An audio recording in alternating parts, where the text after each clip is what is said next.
ஆண்டவராகிய இயேசு கிறிஸ்துவனுடைய பெயரினாலே இந்த நாளிலும் இந்த செய்தியை யூடியூப்ல பார்த்து கொண்டிருக்கிற எல்லா சகோதர சகோதரிகளை நான் வாழ்த்துகிறேன், வரவேற்கிறேன். கர்த்தருடைய வார்த்தையை நாம் தியானிப்பதற்கு முன்பதாக ஜெபம் செய்வோம். நல்ல தேவனே, இந்த வேலையில நோக்கி பார்க்கிறோம். கிருபையுள்ளவரை நன்றியோடு ஸ்தோத்தரிக்கிறோம், துதிக்கிறோம். பரிசுத்த ஆவியானவர் தாமே உடைய சத்தியங்களை எங்களுக்கு சொல்லித் தருகிறாக. உடைய சத்தியத்தின்படி வாழ எங்களுக்கு கிருபை தந்து வழி நடத்துங்க. இயேசு கிறிஸ்து மூலம் கேட்கிறேன், உயிருள்ள நல்ல தகப்பனே. ஆமென், ஆமென்.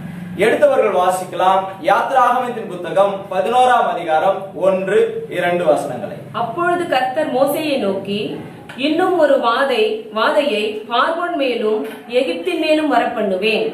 அதற்கு பின் அவன் உங்களை விடத்திலிருந்து போக விடுவான். சமூலமாய் உங்களை போக விடுவதும் அல்லாமல் உங்களை விடத்திலிருந்து துரத்தியும் விடுவான். இப்பொழுது ஒவ்வொருவனும் அவனவன் அயலான் இடத்திலும் ஒவ்வொருத்தியும் அவளவள் அயலான் இடத்திலும் வெள்ளி உடைமைகளையும் பொன் உடைமைகளையும் கேட்கும்படி ஜனங்களுக்கு சொல் என்றார். போதுமானது. பாருங்களேன், இந்த யாத்திராகமத்தின் புத்தகம் 11ஆம் அதிகாரத்துல நம்ம வாசிக்கிறோம். இந்த இடத்துல ஆண்டவர் இஸ்ரவேல் ஜனங்களை பார்த்து, அதாவது மோசேயின் இடத்துல சொல்லுகிறார் என்னன்னா, இந்த பார்வோன் இவ்விடத்திலிருந்து உங்களை போக விடுவான் அப்படின்னு ஒரு விஷயத்தை சொல்றாரு. அடுத்தது இரண்டாவதாக, அது மாத்திரம் இல்லாமல் இவ்விடத்திலிருந்து உங்களை என்ன பண்ணுவான், துரத்தி விடுவான் அப்படின்னு சொல்லப்பட்டிருக்கிறார். மூன்றாவதாக, இவ்விடத்திலிருந்து உங்களை, அதாவது நீங்க அந்த எகிப்தியர் இடத்திலிருந்து பொன் உடைமைகளை என்ன பண்ணுங்க, கேட்டு வாங்குங்க அப்படின்னு ஆண்டவர் சொல்லுகிறதை நாம் பார்க்க முடிகிறது. முதலாவதாக, இவ்விடத்திலிருந்து உங்களை போக விடுவான். பாருங்களேன், இந்த இஸ்ரவேல் ஜனங்கள் இந்த எகிப்தில கிட்டத்தட்ட 400 வருடங்கள் அடிமைத்தனத்துல இருக்கிறாங்க. 400 வருடங்களாக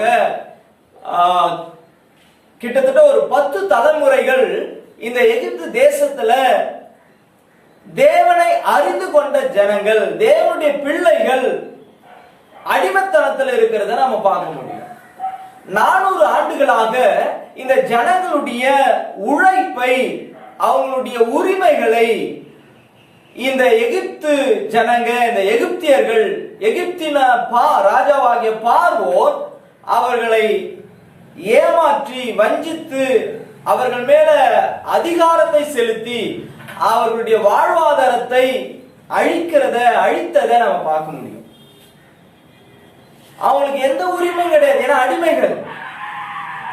10 தலைமுறைகளா அடிமைகளா வைத்திருக்கிறான். இப்ப அவங்களுடைய வாழ்வாதாரத்துக்கு எதுவுமே இல்லை. அவங்க வாழ்க்கையில அநேக இந்த அடிமைத்தனத்தின் நிமித்தம் அநேக வேதனைகளும் அநேகமான வாழ்க்கையை கசந்து போகிற ஒரு சூழ்நிலையில இந்த இஸ்ரவேல் ஜனங்க, தேவனை அறிந்து கொண்ட ஜனங்கள் இருப்பதை நாம பார்க்க முடியும். இப்ப ஆண்டவர் மோசேயின் மூலமாய் இந்த ஜனங்களை, இஸ்ரவேல் ஜனங்களை விடுதலையாக்க அவர் சித்தம் கொண்டு மோசேயை அனுப்புகிறார். அப்படி அனுப்புகிற பொழுது இந்த எகிப்துல பாத்தீங்கன்னா ஒவ்வொரு வாதைகளாய் ஆண்டவர் அங்க செய்கிறத நாம பார்க்க முடியும். ஒரு ஆண்டவர் அங்க செய்வார். எகிப்துல நியாய தீர்ப்பை கொண்டு வருவார், வாதையை கொண்டு வருவார். இந்த வாதையை பார்த்துட்டு உடனே பார்வோன் சொல்லுவான், நான் என்ன பண்றேன், உங்களை போக விட்டுறேன் அப்படின்னு சொல்லுவான். இது இஸ்ரவேல் ஜனங்களும் இப்போ ரொம்ப சந்தோஷமா இருந்திருப்பாங்க. ஏன்னா பார்வோன் என்ன பண்ணிட்டான், கடவுளுடைய இந்த காரியத்தை பார்த்து, வாதையை பார்த்து போக சொல்லிட்டான். இதுக்கப்புறம் நம்ம போயிடலாம் அப்படின்னு நினைக்கும் போது அந்த வாதம் முடிஞ்சதும் அடுத்தது போக விட மாட்டான். பாருங்களேன், இது போல ஒவ்வொரு வாதைக்கும் இந்த இஸ்ரவேல் ஜனங்க நினைச்சாங்க, இந்த முறை போக விட்டுருவான் பார்வோன், இல்ல இந்த முறை போக விட்டுருவான், இந்த வாதையில போக விட்டுருவான் ஒவ்வொரு முறையும் நினைச்சாங்க. கிட்டத்தட்ட 9 வாதைகள் நடந்தது. இந்த 9 வாதைகள் நடக்கும் போதெல்லாம் ஒவ்வொரு முறையும் இஸ்ரவேல் ஜனங்களுடைய நம்பிக்கை என்னன்னா, எதிர்பார்ப்பு என்னன்னா, எப்படியாவது இந்த முறை என்ன பண்ணிடுவோம், இந்த எகிப்தின் ராஜாவாகிய பார்வோன் நம்மளை விட்டுடுவான், இந்த அடிமைத்தனத்திலிருந்து நம்ம விடுதலை ஆகிடுவோம். நாங்க மாத்திரம் இல்ல, நாங்க எங்க பிள்ளைகள், எங்க பேர பிள்ளைகள் மூதாதையர்கள் எல்லாருமே இந்த பார்வோன் இடத்துல 400 ஆண்டுகளாய் அடிமைப்பட்டு கிடக்கிறோம். இந்த அடிமைத்தனத்தினுடைய வாழ்வில் இருந்து எங்க வாழ்க்கையினுடைய ஆசீர்வாதங்களை எல்லாம் இந்த பார்வோன் என்ன பண்ணி இருக்கிறான்? அபகரித்து கொண்டு இருக்கிறான். அவன் எடுத்துக்கொள்றான். எங்களுடைய நன்மைகளை எங்களால என்ன பண்ண முடியல? அனுபவிக்க முடியல. எங்க ஆசீர்வாதங்களை எங்களால அனுபவிக்க முடியல. இந்த அடிமைத்தனத்திலிருந்து தேவன் எங்களை எப்பொழுது விடுதலையாக்க போகிறார் அப்படின்ற ஏக்கத்தோடு இந்த அடிமைத்தனத்திலிருந்து விடுதலையாகி எப்பொழுது ஒரு புதிய வாழ்க்கைய, சுதந்திரமான ஒரு வாழ்க்கையை நாங்க வாழ போகிறோம் அப்படிங்கிற ஏக்கத்தோடு இருக்கிறத நாம பார்க்க முடியும். பாருங்களா, அநேக வேளையில ரட்சிக்கப்பட்டிருக்கிற நாம, தேவ பிள்ளைகளா இருக்கிற நம்முடைய வாழ்க்கையிலும் அநேக பிரச்சனைகள், இந்த உலக காரியங்கள் நம்ம என்ன பண்ணுதுங்க? சூழ்ந்து கொள்ளுது. அடிமைத்தனப்படுத்தி நம்ம வாழ்க்கையினுடைய ஆசீர்வாதங்களை அபகரித்துக் கொள்ளுகிறத நாம பார்க்க முடியும். இந்த பிரச்சனையில நான் என்ன பண்ணிடுவேன்? இப்ப விடுதலை கிடைச்சிரும். இந்த பிரச்சனையில இருந்து நான் விடுதலை ஆகி நான் நல்லா வாழ்வேன் அப்படின்னு நாம அநேக நேரங்களில் நினைக்கும் போது, ஆனா அது அப்படி நடப்பதில்லை. மறுபடியும் மேலுமாய் காரியங்கள் என்ன பண்ணுதுங்க? இன்னும் சூழ்ந்து கொள்ளுது, இன்னும் அடிமைத்தனம் படுத்துது, இன்னும் ஆசீர்வாதங்களை தடை பண்ணுது. இந்த எகிப்து, அதாவது இந்த இஸ்ரவேல் ஜனங்க எகிப்துல எப்படி நினைச்சாங்களோ, இந்த வாதையில தேவன் நம்மளை விடுதலை ஆக்கிடுவாரு, இந்த பார்வோன் நம்மளை விட்டுருவான் அப்படின்னு நினைச்சுன்னு இருக்கும்போது, ஆனா ஒவ்வொரு வாதைக்கும் நினைச்சு அவங்களே சோர்ந்து போயிட்டாங்க. இதுக்கப்புறம் அவங்க ஒரு முடிவுக்கே வந்துட்டாங்க. இதுக்கப்புறம் எங்க வாழ்க்கையில என்னவே கிடையாதுங்க, விடுதலையே கிடையாது. இதுக்கப்புறம் அவ்வளவுதான், நாங்க என்ன பண்ணோம்? கடைசி வரைக்கும் இந்த எகிப்திலே இருந்துட்டு சாக வேண்டியதுதான். இந்த எகிப்திலே எங்க வாழ்க்கை முடிஞ்சிடும் போல இருக்கு. இந்த அடிமைத்தன வாழ்க்கையிலே முடிஞ்சிடும் போல இருக்கு. எங்க வாழ்க்கையில ஒரு ஆசீர்வாதத்தை நாங்க பார்க்க முடியாதுன்னு அப்படின்னு நினைச்சிட்டாங்க. அநேக நேரங்கள் நாமும் அப்படிதான் நினைச்சிடறோம். பிரச்சனைகள் ஓயல, பிரச்சனைகள் இன்னும் மாறல. அதனால நம்ம என்ன நினைச்சிடறோங்க? கடைசி வரைக்கும் இந்த பிரச்சனையோடு தான் நான் வாழணும் போல இருக்கு, இந்த வியாதியோடு தான் நான் வாழணும் போல இருக்குது, இந்த குறைவுகளோடு தான் நான் வாழணும் போல இருக்குது அப்படின்னு நினைச்சிடறோம். ஆனா அப்படி இல்லைங்க. 9 வாதை வரைக்கும் ஒண்ணு நடக்கல. 9 வாதை வரைக்கும் இந்த பார்வோன் விடல. 400 ஆண்டுகளாய் அடிமைத்தனத்துல வைத்திருந்த இந்த பார்வோன் என்ன பண்ணலங்க? விடல. ஆனா 10வது வாதையில ஒரு காரியம் நடக்குது. இந்த 10வது வாதையில தான் ஜனங்களை என்ன பண்றாங்க? போக விடுகிறாங்க. வாசிங்க, யாத்ராகமத்தின் புத்தகம் 11:1-2 வாசிங்க. அப்பொழுது கர்த்தர் மோசேயை நோக்கி, இன்னும் ஒரு வாதையை பார்வோன் மேலும் எகிப்தின் மேலும் வர பண்ணுவேன். அதற்கு பின் அவன் உங்களை விடத்திலிருந்து போக விடுவான். சமூலமாய் உங்களை போக விடுவான். ஆமா, போக விடுவான்னு சொன்னாரு. இப்ப 10வது வாதையில இப்ப போக விடுறான். வாசிங்களா, யாத்ராகமத்தின் புத்தகம் 12ஆம் அதிகாரம் 30, 31, 32. அப்பொழுது பார்வோனும் அவனுடைய சகல ஊழியக்காரரும் எகிப்தியர் யாவரும் ராத்திரியிலே எழுந்திருந்தார்கள். மகா கூக்குரல் எகிப்திலே உண்டாயிற்று. சாவில்லாத ஒரு வீடும் இருந்ததில்லை. ராத்திரியிலே அவன் மோசேயையும் ஆரோனையும் அழைப்பித்து, நீங்களும் இஸ்ரவேல் புத்திரரும் எழுந்து என் ஜனங்களை விட்டு புறப்பட்டு போய் நீங்கள் சொன்னபடியே கர்த்தருக்கு ஆராதனை. ஆண்டவர் சொன்னார் 9 வாதை வரைக்கும் அவன் ஒருவேளை விடாம இருந்திருக்கலாம். ஆனா 10வது வாதையில இந்த 10வது காரியத்துல என்ன ஆகுங்க? விடுதலை ஆவீங்க, பார்வோன் உங்களை விட்டுடுவான் அப்படின்னு சொன்னாரு. அதே போல இந்த பார்வோன் இப்ப இஸ்ரவேல் ஜனங்களை என்ன பண்றான்னா போக விடுறான். பாருங்களா, நம்ம நிறைய நேரம் நம்ம நினைச்சுட்டு இருக்கிறோம், வாழ்க்கையில ஒரு விடிவு காலமே வராது போல இருக்கு. இந்த விஷயத்துல, இந்த காரியத்துல சாத்தானுடைய அடிமைத்தனத்திலே தான் நான் இருந்துட்டு போனோமா, இந்த குறைவில தான் நான் இருந்துட்டு போனோமா நாம முடிவு பண்ணிருப்போம். ஆனா ஆண்டவர் சொல்றாரு, இந்த 10வது வாதையில கண்டிப்பா பார்வோன் என்ன பண்ணுவான்? உங்களை போக விடுவான். பார்வோன்னா எதற்கு அடையாளங்க? சாத்தானுக்கு அடையாளம். ஆமா, ஒருவேளை உங்க குடும்பத்தினுடைய ஆசீர்வாதங்களை, உங்க பிள்ளைகளுடைய ஆசீர்வாதங்களை, உங்களுடைய எல்லா காரியத்தையும் சாத்தான் ஒருவேளை அவன் கட்டுப்பாட்டுக்குள்ள வைத்திருக்கலாம், அவன் அடிமைப்படுத்தி வைத்திருக்கலாம். ஆனா ஆண்டவர் சொல்லுகிறார், இந்த 10வது வாதையில கண்டிப்பா அவன் உங்களை போக விடுவான்னு சொல்றார். அதே போல போக விட்டார். அவங்க பாருங்க, அடுத்தது பாருங்களேன். அது மாத்திரமல்ல, அவங்களை என்ன பண்ணாங்கன்னா துரிதமா போக சொன்னான். வாசிங்க, நீங்கள் சொன்னபடியே உங்கள் ஆடு மாடுகளையும் ஓட்டிக்கொண்டு போங்கள், போங்கள், என்னையும் ஆசீர்வதியுங்கள் என்றான். எகிப்தியர் நாங்கள் எல்லாரும் சாகுறோமே என்று சொல்லி தீவிரமாய் ஜனங்களை தேசத்திலிருந்து அனுப்பிவிட அவர்களை மிகவும் துரிதப்படுத்தினார்கள். தீவிரமாய் துரிதப்படுத்தினா அப்படின்னு சொல்லப்பட்டிருக்கிறது. இந்த எகிப்து, இந்த பார்வோன் ராஜா 400 ஆண்டுகள் இந்த ஜனங்களை, தேவனுடைய ஜனங்களை அடிமைப்படுத்தி வைத்திருந்தான். இப்போ துரிதப்படுத்த ஆரம்பிச்சிட்டான். தயவு செய்து என்ன பண்றீங்க, போயிடுங்க எங்களை விட்டு. ஏன்னா எங்களால இதுக்கப்புறம் என்ன பண்ண முடியாது, உங்க கூட வாழ முடியாது, உங்களை எங்க பக்கத்துல என்ன பண்ண முடியாது, வைத்துக் கொள்ள முடியாது. ஏன்னா நாங்கள் சாகிறோம். நாம நிறைய நேரம் நினைச்சுன்னு இருந்தோம், இந்த பிரச்சனை தான் நம்மள சாகடிச்சிடும் போல இருக்கு, இந்த பிரச்சனை தான் எல்லாத்தையும் காலி பண்ணிடும் போல இருக்கு அப்படின்னு நினைச்சுட்டு இருந்தோம். ஆனா 10வது வாதில ஆண்டவர் ஒரு மிகப்பெரிய அற்புதத்தை செய்தார். என்ன தெரியுங்களா?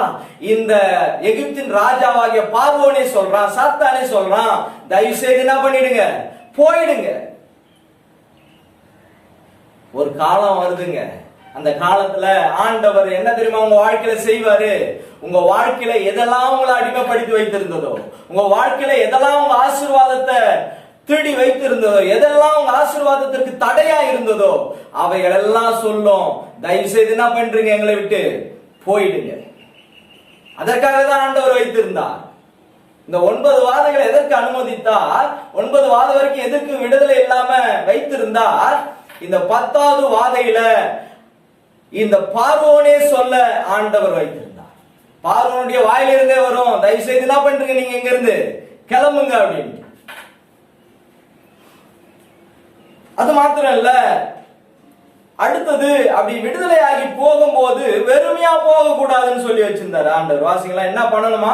யாத்திராகமம் 11:12.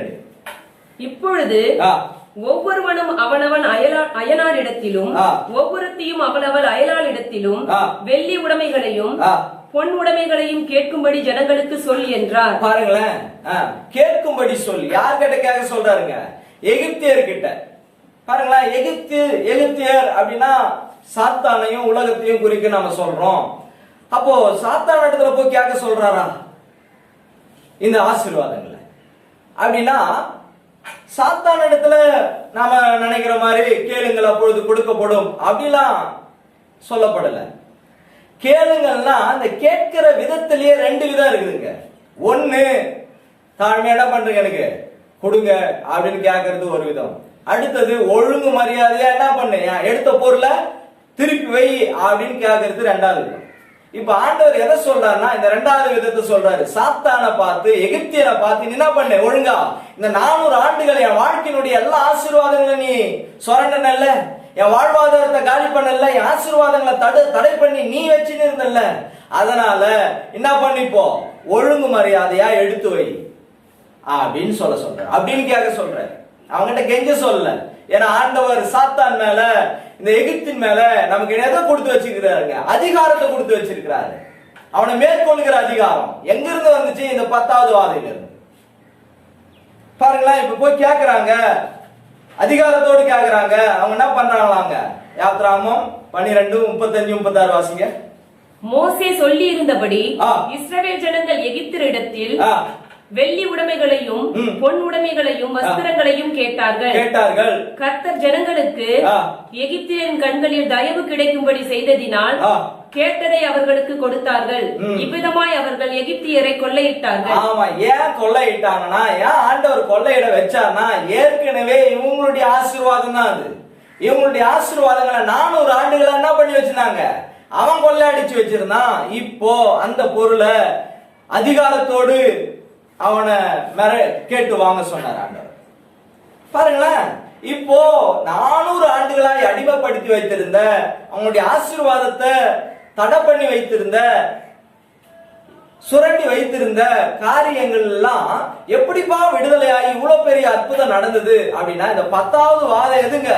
10வது காரியம் எதுங்க அப்படின்னு பாத்தீங்கன்னா, யாத்ராகமத்தின் புத்தகம் 12ஆம் அதிகாரம் 21-22 வாசிங்க.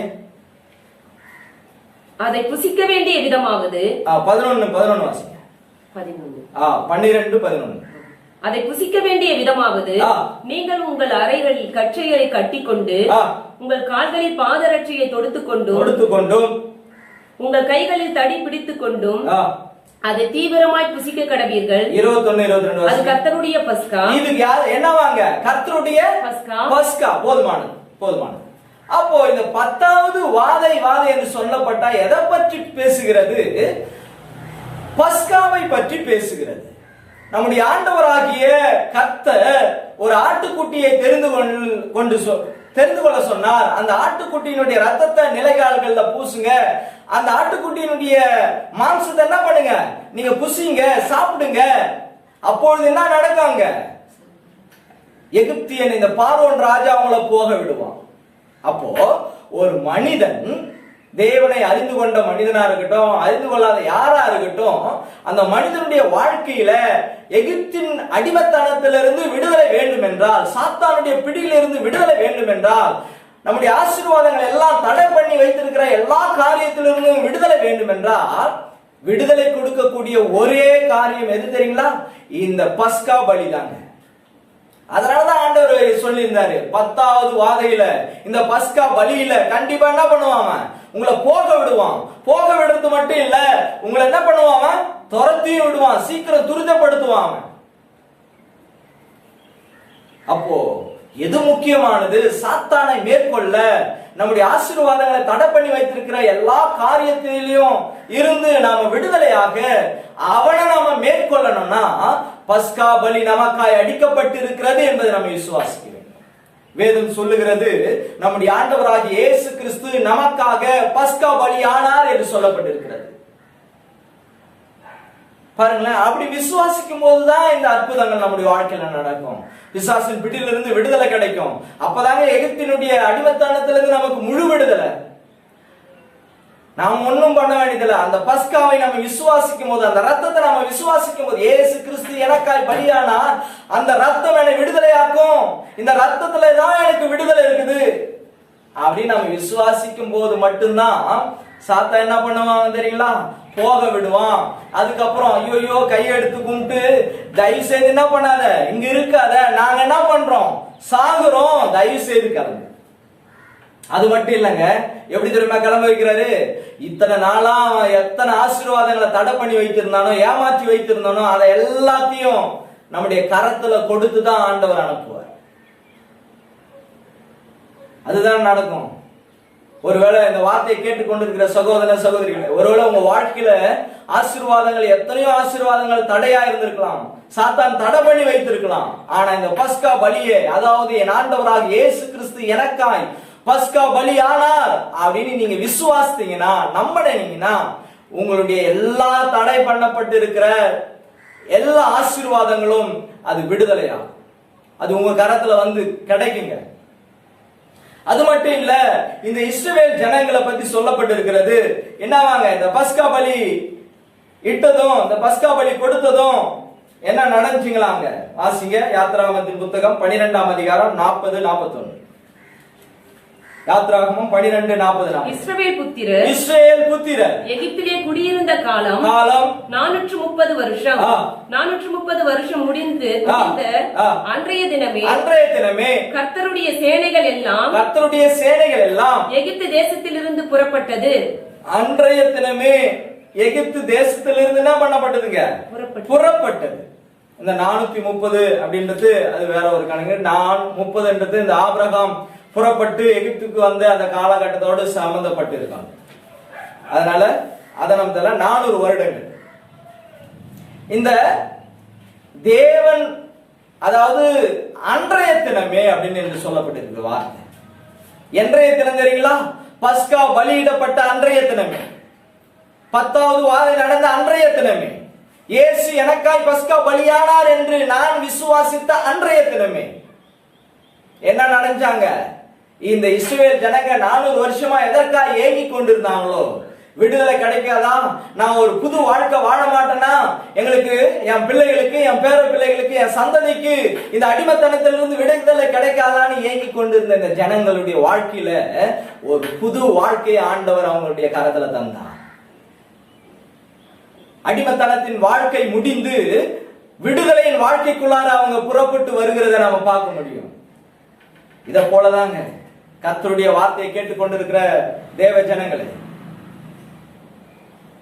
நம்முடைய வாழ்க்கையில இருக்கிற எல்லா சாத்தானுடைய அடிமத்தனத்தில் இருந்தும் அவன் வஞ்சித்து வைத்திருக்கிற நம்முடைய ஆசீர்வாதங்கள் எல்லாம், தடை பண்ணி வைத்திருக்கிற எல்லா ஆசீர்வாதங்களில் நம்முடைய கரத்துல வரணும்னா, நாம விடுதலையாகி நம்முடைய கரத்துல வரணும்னா, நாம பஸ்கா பலியை விசுவாசிப்பது மட்டும்தான் வழிங்க. இயேசு எனக்காய் பஸ்கா பலியானா, அதனால என் வாழ்க்கையில நிச்சயமா நான் சாத்தான் பிடியிலிருந்து, இந்த உலகத்தின் பிடியிலிருந்து, பாவத்தின் பிடியிலிருந்து நான் விடுதலை ஆகுவேன் அப்படின்னு விசுவாசிங்க.